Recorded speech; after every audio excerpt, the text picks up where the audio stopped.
오늘 이야기는 출발 비디오 여행 시스템으로 네네네. 갑니다. 다시 이제 김호진 선생님 네네네. 이야기로 가겠습니다. 그러니까 이제 도저히 나도 이제 양심이 있고 네. 또 다른 저를 이제 아끼시는 분들이 야 너 정말 병인 것 같다. 너 정신병원에 좀 들어가자. 그래서 제가 정신병원에 3개월 입원을 했습니다. 8억 정도의 빚을 졌을 때. 네. 그러나 정신병원이 내 도박 충동을 잠재우지는 못했어요. 나오자마자 또 도박하러 갔으니까요. 돈이 그래서- 없는데도 갈 수가 있나요? 뭐 이제 말도 안 되는 거죠. 재경부 외청에 있을 때요. 네네. 조달청에 있을 때인데 미국 연방구매처에 그 이제 해외 연수를 가게 됩니다. 그때 국가에서 그 당시에 18,000불이면 굉장히 큰 돈이었어요. 네네. 워싱턴 DC에 이제 그 연방구매처가 있는데 그 DC 유니언역이라고 있어요. 네네. 거기 보니까 그 애틀랜틱 시티 카지노 도시로 가는 아하. 셔틀 버스가 있더라고요. 아. 그래서 어떻게 이렇게 돈을 구할까? 게다가 이제 교육비를 이제 어떻게든 꼽을 쳐보자. 아하. 지금 뭐 얘기하면 괜찮겠죠 이제. 네. 아마 이제 시효는 끝난 것 같습니다. 시효는 끝났습니다. 관심도 없어요 다른 사람은. 막 좋아하실 네네. 때가 저 아니에요. 어떻게 뭐 구속시켜요 말아요. 어떻게 이거 시청자분들 어떻게 생각합니까? 구속시킵시다. 우리가 구속시킵시다. 연방구매처에 이제 격리부에 있는 아가씨를 꼬셨어요. 저녁도 사주고 뭐 이제 뭐 너 이쁘다 뭐 영어도 잘 못하는 것이 네. 어쨌든 꼬셔가지고 아 나 진짜 미국을 돌아다니면서 보고 싶다. 공부하는 것보다가 난 산 체험을 하고 싶다. 네. 나 교육 받은 걸로 해달라 그러니까 사인을 해주더라고요. 아. 그래서 그분이 영수증에 사인을 해줬어요. 네. 근데 지금 생각하면 정말 말도 안 되는 거죠. 그래서 그 돈도 다 날렸죠. 아. 근데 이제 당장에 또 이제 기간이 있으니까 머물러야 되잖아요. 네. 그래서 그 당시에 이제 그또 이제 현지에 있는 목사님 찾아가서 네네. 도움을 받고 다행히 교도소는 안 갔고요. 네. 근데 이제 그때부터는 뭐 이제 도박할 수가 없고 또 이제 집에 들어가면 이제 애들한테 많이 이제 혼이 났죠. 내가 이제 뭐 맨날 그러잖아요. 와이프한테 다신 도박 안 한다고 꿇어앉아 빌면 우리 애들은 저쪽에서 내가 듣는데도 저 새끼 또 내일 도박하러 갈 건데 뭐 아. 이렇게 그러니까 아빠 취급을 안 했다는 네. 거네요. 그래서 제가 마지막으로 이제 정말로 집에 있는 거 다 털어먹고 애들 뭐 진짜 컴퓨터까지 다 팔아먹고 그렇게 해서 집에 들어갔을 때 애들이 저를 때리더라고요. 당신만 없으면 네. 좋겠다고. 그때 이제 뭐 와이프하고 이혼을 하고 이제 친권은 와이프인데 다 넘기고 네. 저는 이제 숨어 살 데가 없을까 그렇게 하다가 이제 음성 꽃동네로 들어갔죠. 네. 근데 제가 진짜 궁금한 건 이제 가정이 완전히 망가지셨잖아요. 네. 이제 아내와도 이혼하고 네, 네. 아들한테도 쌍욕을 얻어먹고 심지어는 얻어맞고, 예. 네, 심지어는 맞기까지 해서 하셨고 다 이제 주변 사람들을 빚을 지게 만드신 이 상태에서도 도박을 도저히 끊지 못했던 가장 큰 이유는 뭐였을까요? 미국까지 가서 그렇게 또 도박에 손을 댈 수밖에 없었던. 반반이었던 것 같아요. 음. 어쨌든 잃어버린 돈에 대한 미련 네. 이게 조금은 더 컸고 한 50일 아 회복하고 싶다. 그 다음에 49 부분은 네. 그냥 도박이 좋았던 게 아닌가. 회복할 수 있을 거라고 생각을 했던 겁니까? 머릿속 이성적으로는 딸 수 없을 거라는 걸 아는데도 그냥 계속해서 합리화를 시키는 겁니까? 그 부분도 반반이에요. 내가 이제는 딸 때가 되지 않았을까 하는 그런 생각하고 네.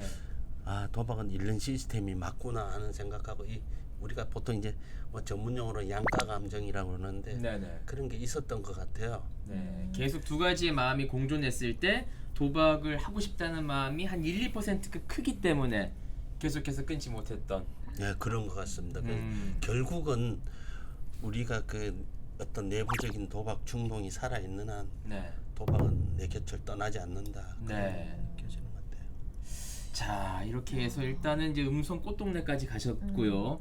자 다시 한번 탱크로 한번 돌아오겠습니다. 네네네. 아 이지영 선생님은 옆에 김호진 선생님 얘기 들을 때 얼굴이 불그락하면서 또 눈시울이 붉어지는 모습인데 아마 자신의 어떤 과거와 네. 오버랩되면서 그런 또 눈시울이 붉어진 것이 아닌가 싶은데요. 일단 탱크는 엄마가 갚아줬습니다.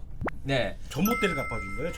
전봇대를 그게 아니라 무너진 전봇대. 네, 어디엔가 있을 그 전봇대를 갚아주시고. 그럼 네. 어머니는 아들이 뭐 도박을 했다는 그런 걸 전혀 눈치를 못 채신 거예요? 약간은 눈치를 채신 것 같은데 또 부모님들이 상담하다 보면은 이렇게 직면하고 싶어하지 않으시는 분들이 계세요. 성향상. 네.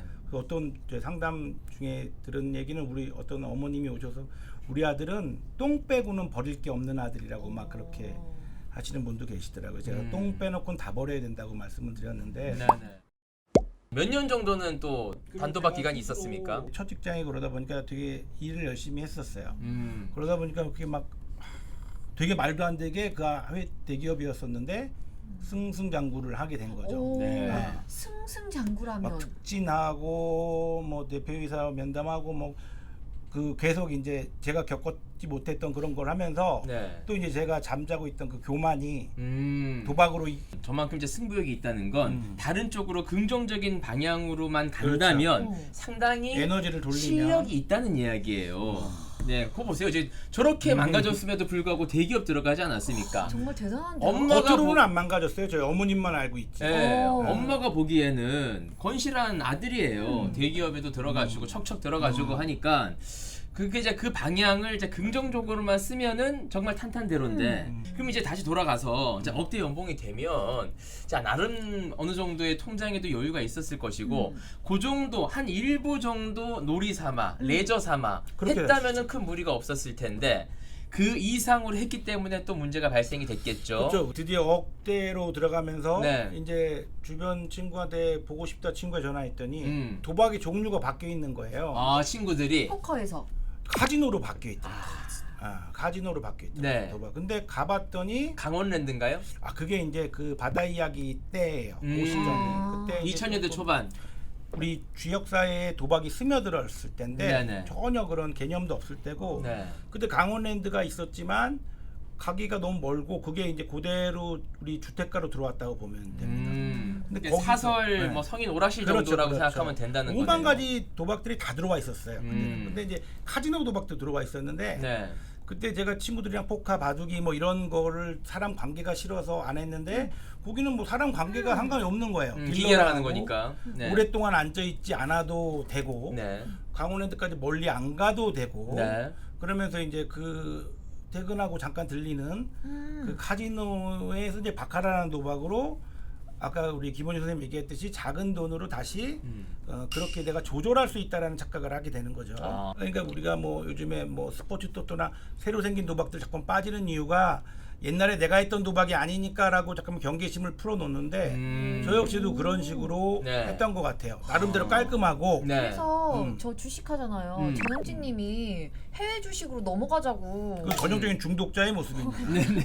여기서 잃은 것과 해외 주식은 전혀 다른 다르구나. 개념이다. 이렇게 생각하는 거죠. 히로뽕을 하냐 코카인을 하냐 그런 차이죠. 아. 다르구나. 네. 네. 그래서 이제 거기서 또 코가 빠지게 되면서 했는데 그게 불법이라는 사실도 알게 되면서 제약이 여러 가지가 막 생기더라고요. 네네. 그리고 뭐 단속도 맞게 되는 두려움도 있고 뭐 돈을 따고 있는데 갑자기 경찰이 신고가 들어왔다고 판을 엎기도 하고 네. 근데 계속 돈을 많은 잃은 금액이 커지면서 감당이 안 되는 금액만큼 이제 빚이 생기기 시작했어요. 그때는 네. 불법 사채는 아닌데 제가 그 회사에서 퇴직을 해서 창업을 막 이제 시작을 해서 잘 운영하고 있을 때거든요. 네. 그러니까 보이지 않는 뒷부분이 이제 썩기 시작하는 거예요. 네네. 그래서 고민 끝에 그때 당시에 제가 그 강원랜드로 다시 진출을 합니다. 아. 계속해서 종목이 바뀝니다. 거의 뭐 메뚜기처럼. 카지노를 해야 되는데 네네. 불법을 하기 싫고 음. 편하게 하고 싶은데 그러니까 그게 제가 강원랜드가 두 종류예요. 일반 객장과 VIP 객장이 있는데 제가 그때 이제 딱 30 정도 됐을 때 원래 그때 그 회원 영업장에서 어떻게 회원권이 발급됐는지 잘 모르지만 네. 제가 그때 최연소로 VIP 영업장에 회원 영업장에 출입이 돼요. 그러면 또 어깨가 얼마나 올라갔겠습니까? 그때는 어깨 네. 올라간 것보다 즐거웠어요. 어. 깔린 게 다 도박장인데 내가 베팅하고 싶은 대로 막 베팅하고 네. 금액도 거기 대우가 상당히 좋습니다. 상당히 좋아요. 정말. 예. 일단 뭐 제재도 안 받을 것이고 합법으로 진행이 되는 거니까. 근데 그 합법으로 갔을 때도 본인 스스로는 내가 끊고 싶으면 얼마든지 끊을 수 있다는 생각은 하셨던 그럼요. 겁니까? 끊을 생각도 없었고요. 아, 내가 이거 중독이 됐다는 생각이 없으니까 그럼요. 끊을 생각도 안 하셨던 거죠. 그러니까 문제의 해결을 수단으로 도박을 택할 때는 중독의 전형적인 모습이거든요. 네. 내가 겪고 있는 문제의 수단을 해결 수단을 도박으로 자꾸만 찾잖아요. 네. 그러니까 이런 돈, 빚 이런 거 더 큰 판을 찾다 보니까 이제 거기가 제일 우리나라에서는 크다는 판이고 네. 거기서 또 돈을 상당히 많이 잃었는데 거긴 또 출입일수 제한이 있어요. 오. 한 달에 반 이상은 못 들어가거나 뭐 이런 게 그러니까 너무 자주 가니까 어느 날 못 들어간다는 거죠. 네. 그래서 제가 또 거기서 이제 해외로 아. 그 말로 듣던 원정 카지노를 뜨게 됩니다. 그때는 마카오 직항이 있을 때인데요. 아침에 회사에 들어가서 뭐 이렇게 업무하고 바로 이제 직항 타고 마카오로 가면 2시간이면 도착하거든요. 네. 그러면 한 점심 때부터 도박을 합니다. 게임을. 그리고 이제 밤에 거기서 출발한 12시에 한국으로 출발하는 비행기가 있어요. 네. 그러면 이제 와서 김포에서 출발하거든요. 그러면 이제 사무실 근처 사우나 오면 5시쯤 돼요. 네. 그럼 사우나 간단하게 하고 아침 9시 출근해서 그거를 일주일에 7회를 출국한 적이 있어요. 아, 거의 마카오를 마실 출퇴근. 다들듯이 통학이 가능합니다. 아, 동네 찜질방 가듯이 마카오를 우와. 갑니다. 그러니까 주머니에다가 네. 여권 한 장 끼고 아니 그럼 비행기 표 값도 있잖아요. 네. 돈을 얼마나 쓰시? 그런 거는 뭐 비용으로 생각을 안 하죠. 그냥 저기 장터 국밥 먹는 정도로 생각하는 겁니다. 아니, 그 비행기 돈이 값은요. 어디서 나서 그렇게 쓰셨다는 그래서 거예요? 이제 대출금 뭐 이런 거죠. 마카오에서 따셨던 겁니까? 아니면 계속 따고도 하고 네. 잃기도 하는데 결과적으로는 잃었죠. 한 번 따고 2번 잃고 한 번 따고 3번 잃고 뭐 17번 따면 한 번에 7번 딴 거 다 잃고 네. 이 조절 능력이 없기 때문에 그건 의미가 없는 거고 결국은 거기서 이제 흔히 말하는 무슨 롤링 업자든지 그 안에는 보통 중국 사채업자들이 있거든요. 네. 무서운 애들 여권 뺏고 하는 애들 뭐 그렇게 겪다가 모든 거를 이제 더 이상은 제 거짓말로는 막을 수 없는 돌려막는 네. 구조가 안 되게 되면서 그냥 제가 이제 모든 거를 내려놓게 되죠. 포기 항복 선언을 하고 빚이 계속 쌓이게 되고 네. 더 이상은 내 능력으로 네, 혹은 뭐 그렇죠. 대출로서는 감당이 안 된다는 그럼요. 어쨌든 이제 재정적인 압박이 극에 달했을 때 그럼요. 그렇게 되는 거죠. 그때서야 비로소 멈출 수가 있었던 거네요. 그렇죠. 그렇게 되고 네. 가족들이 슬퍼하는 모습들이 이제 그제서야 보이면서 음.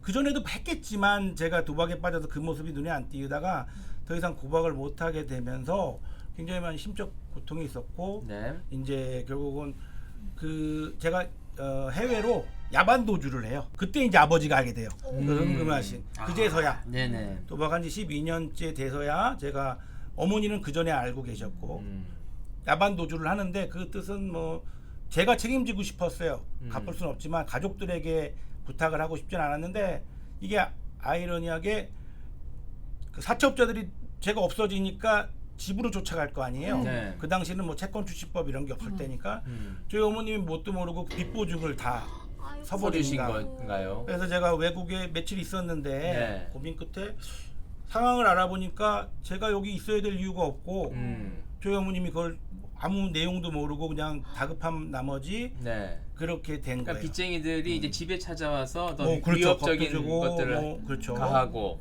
그래서 고스란히 그 금액이 저희 어머님이 좀 재산을 갖고 있던 게 그 서울 인근의 땅이 네. 지금은 한 100억이 넘을 거예요. 아. 그때 당시에 30억이었으니까 네네. 그 땅이 그러니까 45년 된 땅이었어요. 그때 당시.